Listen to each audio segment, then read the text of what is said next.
Ada lagi, Ustaz? Ya, berikutnya, bagaimana menyikapi kalau kita tidak nyaman duduk dalam suatu majelis dikarenakan pimpinan tersebut masih suka memfitnah dan memutarbalikkan kata dan fakta, sedangkan kita sudah terikat oleh majelis tersebut dan sudah diingatkan, tetapi beliau masih merasa dirinya benar. Mohon tausiahnya, Ustaz. Kalau yang ibu ngendikake itu betul, seperti itu, ada pimpinan ketika menyimpang dari kebenaran ditegur, diingatkan, kok malah marah-marah, malah pimpinannya masih suka memfitnah, memutarbalikkan fakta, menyusun kata-kata sehingga memutarbalikkan fakta, yang harusnya faktanya A dikatakan B, yang harusnya B dikatakan A. Kalau memang betul demikian apa yang ibu ngendikake, berarti pimpinan ibu itu pimpinan yang tidak baik, pimpinan yang tidak bersyukur kepada Allah, pimpinan yang tidak tahu kewajibannya sebagai pimpinan, pimpinan yang tidak paham amanah yang harus ditunaikan ketika memimpin. Dalam sebuah hadis disebutkan al-mu'minu ya'lafu wa yu'laf. Seorang mukmin yang baik, seorang mukmin yang sejati itu siap memimpin dan siap dipimpin. Bukan hanya siap menjadi pemimpin saja, tetapi tidak mau mengikuti aturan-aturan atau ketetapan-ketetapan Allah dan juga Rasulullah bagaimana seharusnya menjadi seorang pemimpin. Perlu diketahui bahwa memimpin itu, amanah pemimpin itu adalah ujian, itu bukan pujian. Nah, kalau pemimpin salah, menyimpang dari Quran, menyimpang dari sunnah, diingatkan, ditegur, harusnya bersyukur. Kalau tidak mau diingatkan, berarti pemimpin yang semacam ini tidak paham bahwa memimpin umat itu adalah ujian, bukan pujian. Nah, kalau pemimpin punya sifat seperti ini, berarti dia mau menjadi pemimpin tujuannya agar mendapatkan pujian dari manusia. Ada pemimpin yang baik betul di hadapan Allah, dia tidak mengharapkan sedikit pun pujian manusia, tidak takut dengan caci maki manusia. Pemimpin yang baik dalam Islam, dia akan selalu melandaskan apa yang menjadi kebijakannya, apa yang menjadi tutur lisannya itu pada ketetapan Allah dan juga ketetapan Rasulullah. Jika kalau menyimpang betul dari Quran dan Sunnah, ditegur maka bersyukur. Harusnya bersyukur, mendapatkan amanah untuk menjadi seorang pemimpin di tengah umat terbaik. Umat terbaik itu cirinya tidak sungkan, tidak segan untuk menegur pimpinannya secara langsung maupun tidak langsung jika pimpinannya itu menyimpang dari Quran dan Sunnah. Umat terbaik itu tidak silo, oh fulan pimpinan maka saya sungkan, saya pekewuh. Nah, kalau kita pekewuh, kita sungkan, biar bagaimanapun seorang pemimpin itu juga manusia biasa. Kita mendapatkan amanah untuk menjadi seorang pimpinan, kita ini juga manusia biasa. Kita bukan nabi, kita bukan rasul, dan kita tidak maksum, tidak terjaga dari salah, tidak terjaga dari khilaf, tidak terjaga dari dosa. Jangan dikira orang yang seorang pemimpin itu dia maksum, dia terjaga. Bukan. Karena kita bukan nabi, kita bukan rasul. Maka potensi kita, meskipun kita adalah seorang pemimpin untuk melakukan penyimpangan dari Quran dan Sunnah, itu sangat besar. Maka tujuannya orang hidup, orang mukmin itu hidupnya jangan nafsi-nafsi, jangan sendiri-sendiri, tetapi secara bersama-sama. Salah satu tujuannya itu saling tegur sapa dalam kebaikan, dalam keimanan, dalam ketakwaan. Sudah, kalau dalam hati kita betul-betul merasa ada iman, Karena kita lisan sudah mengaku beriman kepada Allah, harus diikuti dengan hati kita. Kalau hati kita ini masih betul-betul merasa ada iman, tentu siapapun kita, setinggi apapun pangkat, derajat, dan status sosial masyarakat kita, sebanyak apapun harta yang kita punya, semewah apapun rumah yang kita tinggali, semegah apapun rumah yang kita tempati, semewah apapun mobil yang kita kendarai, kalau di hati kita masih merasa ada iman, maka tatkala dihadapkan pada ayat-ayat Al-Quran dan hadis-hadis Rasulullah yang sahih, tentu kita tidak akan berhujjah, tentu tidak akan melakukan pembelaan diri. Kita akan mawas diri, siapapun kita, entah kita seorang raja, seorang kepala negara, pejabat pemerintahan, seorang pebisnis yang sukses, kaya raya. Kalau hati ini masih mengaku ada iman, maka tatkala kita melakukan penyimpangan keluar dari jalur Al-Quran dan As-Sunnah, kok ada saudara kita menegur sesuai dengan Quran dan Sunnah, baik secara lembut maupun secara tegas, namun dengan tetap tutur kata yang santun, baik secara langsung maupun tidak langsung, siapapun kita, kalau masih ada iman dalam hati, pasti kita tidak akan berhujjah. Itu pasti. Tanpa diminta, tanpa disuruh, fitrah kita akan mendorong kita untuk taslim. Itu pasti. Kalau dihadapkan pada ayat-ayat Allah, hadis-hadis Nabi yang sahih, kok kita masih berhujjah, masih melakukan pembelaan diri, padahal betul-betul menyimpang dari Al-Quran dan Sunnah, hanya gara-gara malu karena saya seorang pemimpin, karena saya seorang pimpinan, karena saya seorang yang kaya raya, karena saya seorang pejabat, seorang yang punya status sosial masyarakat yang tinggi di tengah-tengah masyarakat kita, maka saya malu. Masa seorang pimpinan, seorang pejabat diingatkan oleh yang dipimpin? Malu saya, gengsi. Nah, kalau ada pimpinan semacam ini, yakin itu bukan pimpinan yang baik. Pimpinan yang baik itu pasti akan taslim. Ketika dia melakukan penyimpangan dari Al-Quran dan Sunnah, diingatkan dengan Al-Quran dan Sunnah, pasti dia tidak akan malu untuk taslim. Justru dia akan bersyukur kepada Allah, berterima kasih karena sudah diingatkan. Sedang meniti jalan ke neraka, kemudian ada saudaranya yang tidak ikhlas. Saudaranya yang tidak ikhlas kok melihat pimpinannya meniti jalan ke neraka, lantas saudaranya ini secara cepat serta merta memberikan teguran. Hakikatnya menarik pimpinannya untuk kembali ke jalan surga. Nah, kita meniti jalan ke neraka, ditarik oleh saudara kita kembali ke jalan surga, tentu kita bersyukur. Allah masih beri usia kita hidup, Allah belum panggil kita, kita sudah diingatkan oleh saudara kita. Tentu kita bersyukur sekali.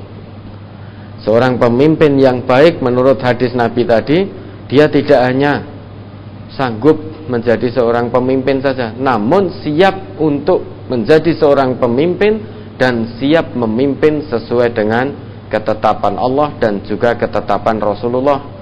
Maka pemimpin yang seperti ini pasti dia memimpin ikhlas hanya mengharap ridha Allah. Pasti dia memimpin ikhlas hanya mencari ridho dan kecintaan Allah. Dia tidak mengharapkan pujian dari manusia. Dia paham betul yang namanya memimpin adalah pengorbanan, bukan penghargaan. Maka dia akan mengorbankan segalanya.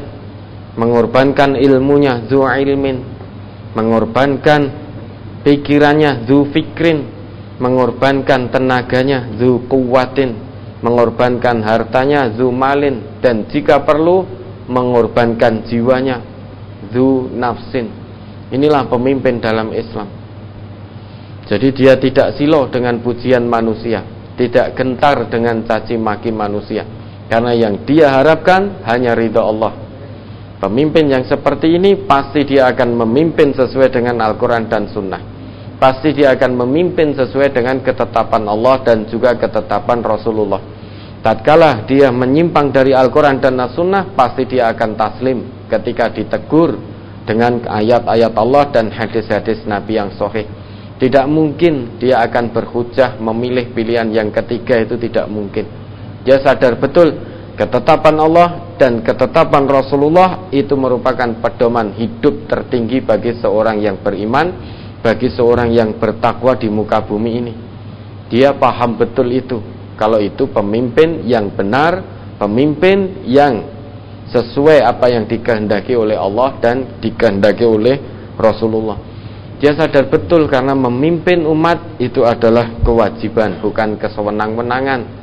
Maka kalau dalam Islam kok ada pemimpin yang memimpin dengan penuh kesombongan, dengan penuh hawa nafsu, gila hormat, pengennya dihormati, biar orang kalau ketemu dia itu munduk-munduk seperti itu, mimpin dengan penuh kesewenang-wenangan, arogansi, kezaliman, ketidakadilan, maka yakinlah itu bukan pemimpin yang baik. Dia hanya cari popularitas dunia, dia hanya cari kesenangan hawa nafsunya. Bisa jadi dia pengen suhroh, popularitas dunia, dia gila hormat dan lain sebagainya dan lain sebagainya. Tentu pemimpin dalam Islam tidak seperti itu. Pemimpin dalam Islam sadar betul setiap tarikan nafasnya itu ada amanah di hadapan Allah, pasti dimintai pertanggungjawaban oleh Allah.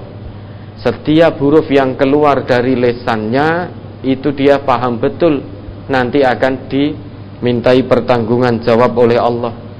Setiap kebijakan yang dia keluarkan, dia sadar betul nanti akan dimintai pertanggungjawaban oleh Allah. Maka pemimpin dalam Islam yang benar, yang betul-betul ada iman dalam hatinya, pasti dia akan senantiasa berusaha semaksimalnya mendasarkan tutur katanya, mendasarkan perbuatannya, mendasarkan kebijakan-kebijakannya pada ayat-ayat Allah, pada Al-Quran dan juga hadis-hadis Rasulullah.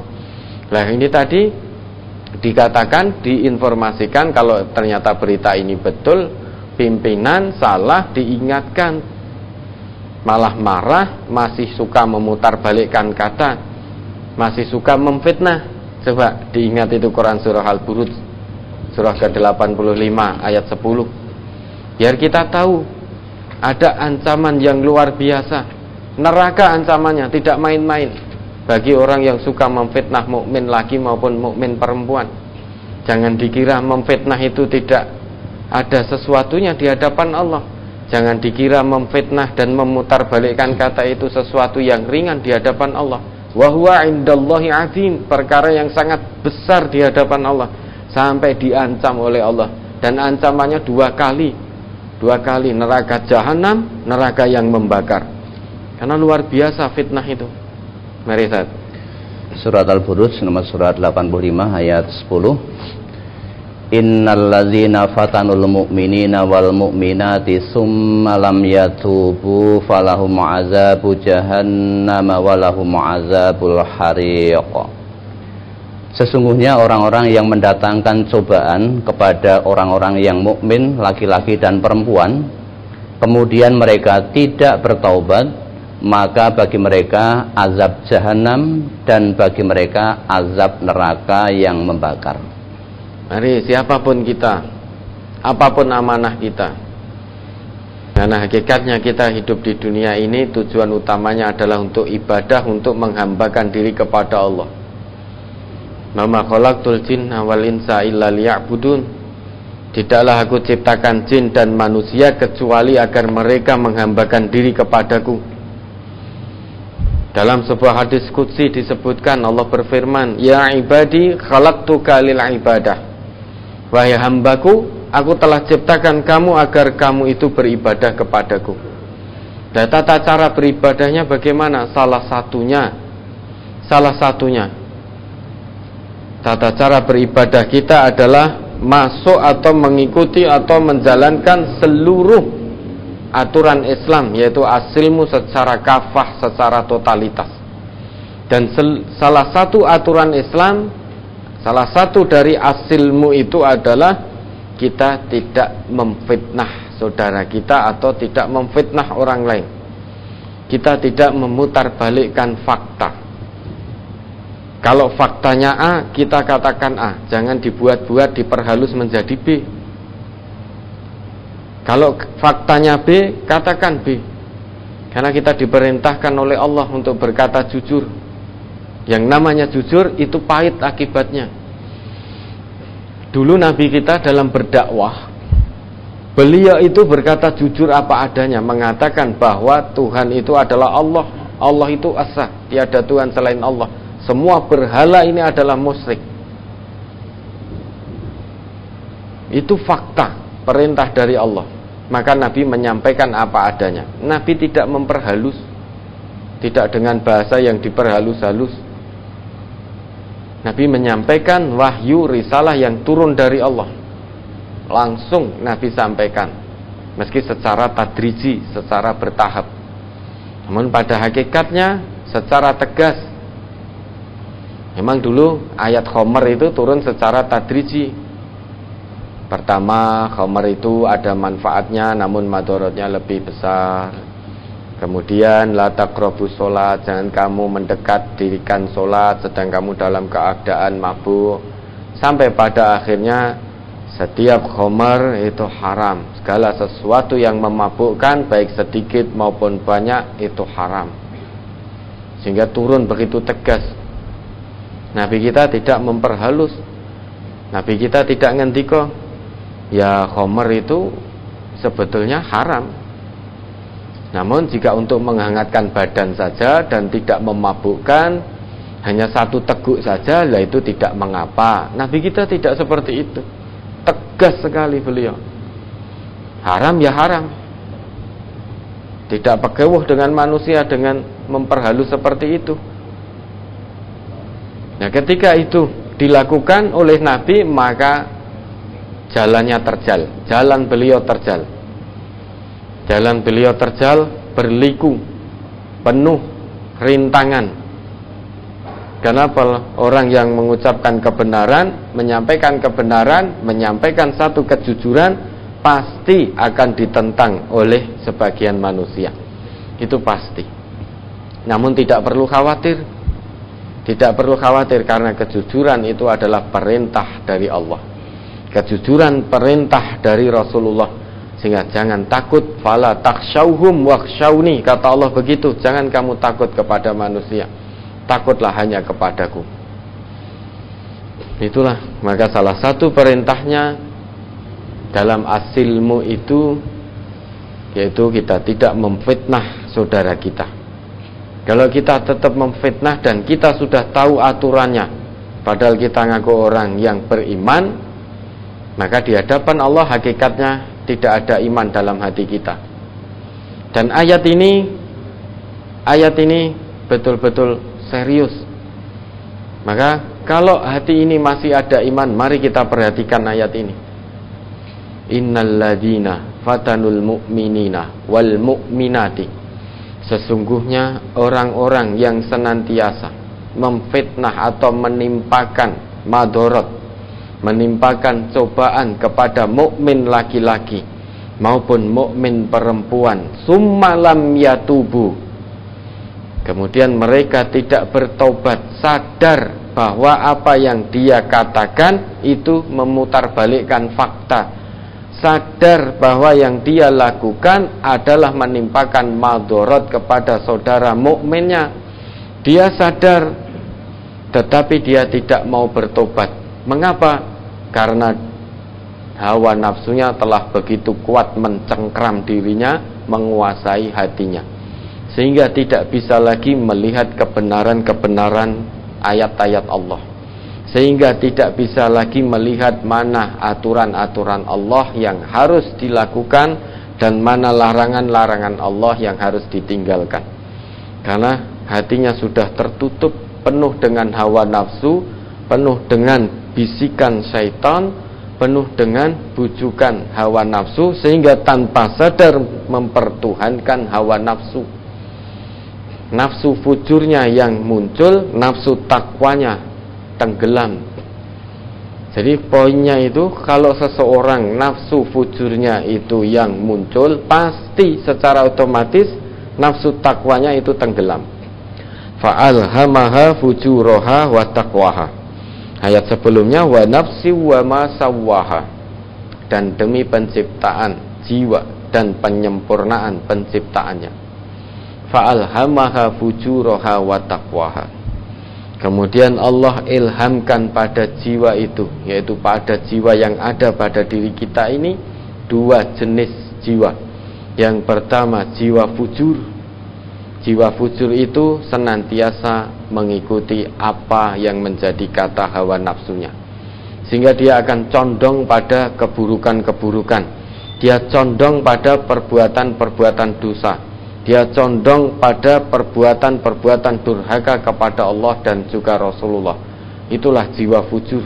Kalau itu yang muncul kepada kita, yang ada pada diri kita, pasti apa yang kita lakukan dari ujung rambut sampai ujung kaki, pasti selalu bermaksiat kepada Allah. Mata pasti akan selalu kita gunakan melihat hal-hal yang tidak disukai oleh Allah. Telinga akan kita gunakan untuk mendengarkan hal-hal yang dilarang oleh Allah. Suka itu loh, mendengarkan hal-hal yang dibenci, perbuatan dosa itu suka dan nyaman saja hatinya. Karena jiwa fujur telah berkuasa, hawa nafsu telah mendominasi dirinya. Dia tidak ada rasa khawatir, tidak ada rasa takut. Padahal orang yang beriman betul kepada Allah, itu baru ingat saja dosa yang pernah dilakukan, itu seakan-akan seperti dia khawatir, dia takut ditimpa sebuah gunung. Padahal baru ingat saja dosa yang pernah dia lakukan. Itu orang yang mukmin sejati di hadapan Allah. Nah, ini tidak melakukan itu, ngakunya juga iman, ngakunya juga sholat, tetapi tidak ada rasa khawatir sedikit pun. Melakukan perbuatan dosa, tidak ada rasa khawatir, tidak takut dosa sedikit pun. Ya, ini jiwa fujur. Karena jiwa fujur itu senantiasa mengajak pelakunya condong kepada perbuatan-perbuatan yang dilaknat oleh Allah. Maka kalau jiwa fujur yang muncul, pasti ketakwaannya tenggelam. Pasti lesannya suka menggibah, pasti lesannya suka memfitnah, pasti lesannya suka memutarbalikkan fakta, dan lain sebagainya, dan lain sebagainya. Apalagi kalau yang dihadapi adalah pemimpinnya. Untuk meraih cinta dari pemimpinnya, tidak sedikit orang yang ngakunya sholat itu memutarbalikkan fakta. Dalam bahasa Jawanya, lelamisan itu tidak sedikit. Tidak sedikit, harusnya A, dia katakan B, biar pimpinannya suka. Harusnya B, dia katakan A. Nah, sekarang pertanyaannya, kita milih mana? Kita pilih dicintai, disukai pimpinan kita, tapi dibenci oleh Allah karena dengan memutarbalikkan fakta, atau kita pilih tidak disukai pimpinan kita, tetapi kita dicintai oleh Allah. Al-amru mufawwad ilaikum. Semuanya terserah pada panjenengan masing-masing. Pilih dicintai pimpinan dengan memutarbalikkan kata dan fakta, atau dicintai oleh Allah. Kalau dicintai pimpinan, dibenci oleh Allah karena kita memutarbalikkan fakta, karena memfitnah. Namun kalau kita dicintai oleh Allah dengan berkata jujur apa adanya, tanpa penambahan, tanpa pengurangan, kalau pimpinan menyimpang dari Quran dan Sunnah, ya kita luruskan dengan Quran dan Sunnah, dengan bahasa yang santun. Meskipun itu dibenci oleh pimpinan, namun kita akan dicintai oleh Allah. Karena perintah berkata jujur itu adalah perintah Allah.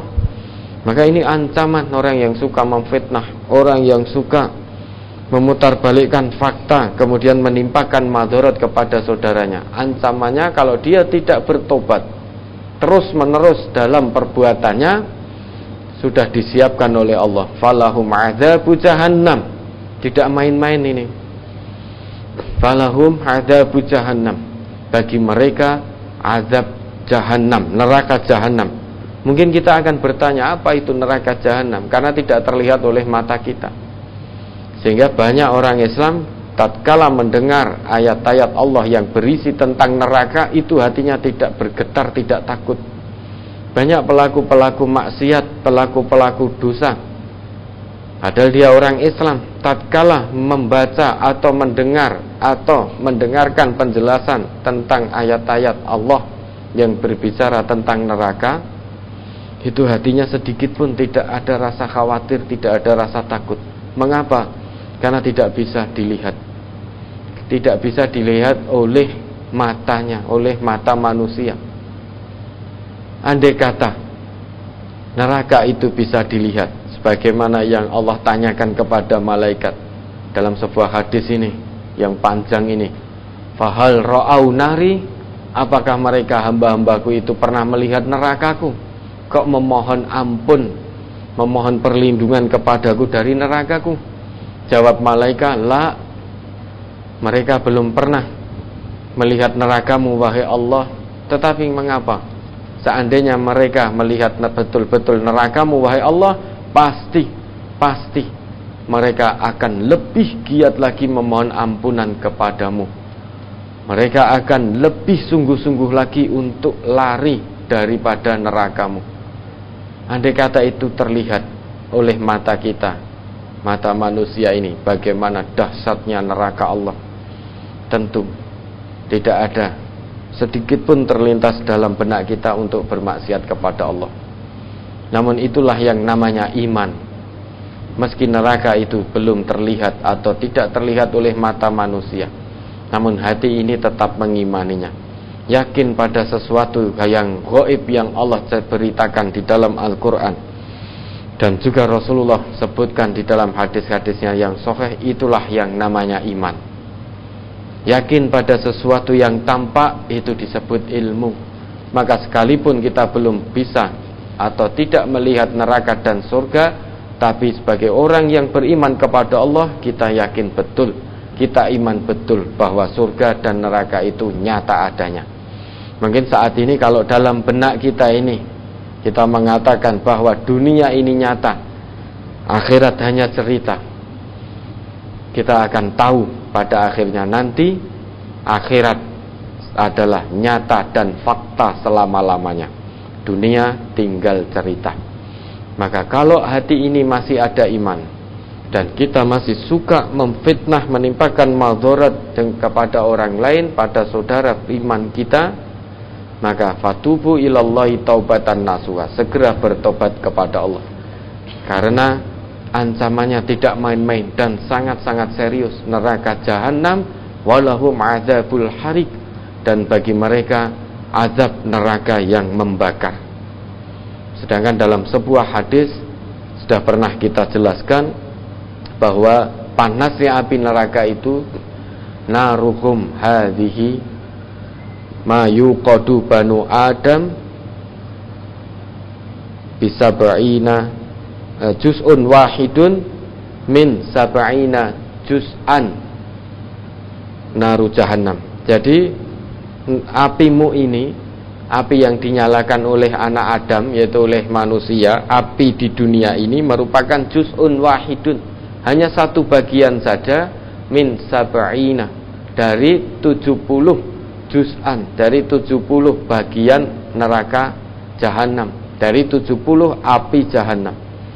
Kalau kita mau letterlek hadis itu, andai kata puncak panas api di dunia itu 1300 derajat Celcius, coba kalikan 70, maka akan ketemu angka kurang lebih 70 kali 1300, kurang lebih 91.000 derajat Celcius. Itu kalau kita letterlekan seperti itu. Pernah gak kita melihat panas 91.000 derajat Celcius? Tentu tidak pernah.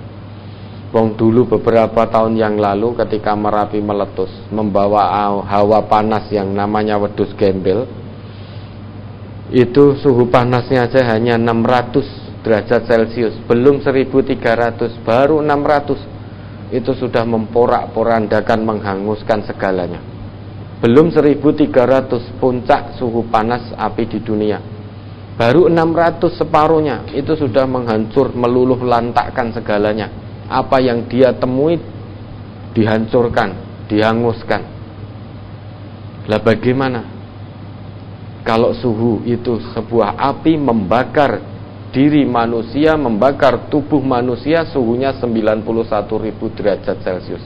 Tidak bisa kita bayangkan. Padahal yang namanya neraka tentu lebih panas dari 91.000, tentu lebih panas. Karena biasanya orang Arab itu untuk menunjukkan sesuatu yang banyak itu menggunakan bilangan-bilangan 7, 70, 700. Tetapi tidak harus berarti 7 letterlek, 70 letterlek, tidak. Bisa lebih panas daripada itu, bisa lebih banyak. Nah makanya kalau kita orang yang beriman, kita takut betul, maka kita berhenti. Apalagi amanahnya sebagai seorang pemimpin. Seorang pemimpin itu dikatakan oleh Rasulullah, ma min abdin yastar'ihillah yamutu yauma yamutu wa huwa ghasun li ra'iyatihi illa harramallahu alaihil jannah. Kalau ada seorang hamba yang kemudian Allah berikan amanah kepadanya untuk menjadi seorang pemimpin di tengah-tengah orang yang dipimpin, yaitu menjadi seorang pemimpin umat, kemudian pemimpin ini meninggal, dan pada hari meninggalnya wa huwa ghasun li ra'iyatihi, dia masih dalam keadaan menipu orang-orang yang dipimpinnya, dia masih berkeadaan curang, culas, licik terhadap orang-orang yang dipimpinnya. Kata Nabi kita, illa harramallahu alaihil jannah. Orang ini yang diamanai oleh Allah menjadi seorang pemimpin, apabila dia meninggal dan pada hari meninggalnya itu dia masih dalam keadaan berbohong kepada orang yang dipimpinnya, licik kepada orang yang dipimpinnya, memfitnah orang yang dipimpinnya, memutarbalikkan fakta sehingga memberikan madharat kepada orang yang dipimpinnya. Pada hari itu jika dia meninggal keadaannya masih seperti itu, Nabi kita ngendika haramallahu alaihil jannah, Allah telah mengharamkan. Harrama, Allah menggunakan, Nabi menggunakan fi'il madhi. Fi'il madhi adalah sesuatu yang sudah terjadi atau sesuatu yang pasti terjadi. Harrama, tidak ada tawar-menawar lagi di situ. Harrama, harrama, sehingga harramallah alaihil jannah. Allah sudah memberikan satu ketetapan, pemimpin yang seperti ini meninggal dalam keadaan seperti ini, maka Allah telah haramkan baginya surga. Na'udzubillah. Apa enaknya kita menipu? Apa untungnya kita memfitnah? Andai kata kita mendapat keuntungan dari fitnah yang kita lontarkan, itu pun hanya keuntungan semu. Itu pun hanya kesenangan yang menipu sedikit. Dan itu pun setelah kita mendapatkan keuntungan itu, yakinlah hati kita tetap tidak tenang, hati kita tetap tidak nyaman, hati kita tetap tidak tentram. Karena kita tahu, hati ini tahu bahwa kita sudah melanggar aturan-aturan Allah, namun masih kita lakukan karena dorongan hawa nafsu, dengan memfitnah, memutarbalikkan kata, berkata tidak jujur. Kalau toh ada keuntungan materi sedikit, itu pun hanya semu, itu pun semu. Maka jangan silo dengan hal-hal yang demikian, jangan silo dengan kesenangan duniawi. Maka segera bertobat kepada Allah. Apalagi kita mendapatkan amanah untuk menjadi seorang pemimpin. Jika hari ini saja misalkan hari ini yang ngomong ini kemudian diizinkan oleh Allah untuk menggunakan tiket kematiannya. Karena hakikatnya tiket kematian itu sudah kita beli semua. Dan saat ini Semuanya di antara kita sudah menggenggam tiket kematian kita dengan sangat erat dalam genggaman kita. Kita tinggal menunggu saja kapan Allah izinkan kita untuk menggunakan tiket ini. Kalau Allah izinkan, hari ini pun bukan sesuatu yang mustahil, sangat mudah bagi Allah. Nah, kalau di antara kita misalkan yang ngomong ini hari ini Allah kirimkan malaikat mautnya, dan yang ngomong ini meninggal dalam keadaan masih menipu orang-orang yang dipimpinnya, masih berbohong, masih menyakiti, mendolimi dengan tutur lisan dan kebijakannya, maka haramallahu alaihil jannah, Allah haramkan bagi yang ngomong ini untuk masuk ke dalam surganya Allah. Na'udzubillah. Maka tidak main-main. Amanah memimpin. Kullukum ra'in wa kullukum mas'ulun an ra'iyyatihi.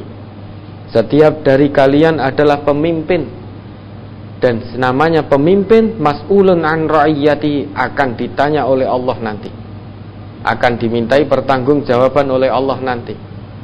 Dalam hadis itu Nabi kita menyebutkan pertama, al-imamu ra'in wa mas'ulun an ra'iyyatihi.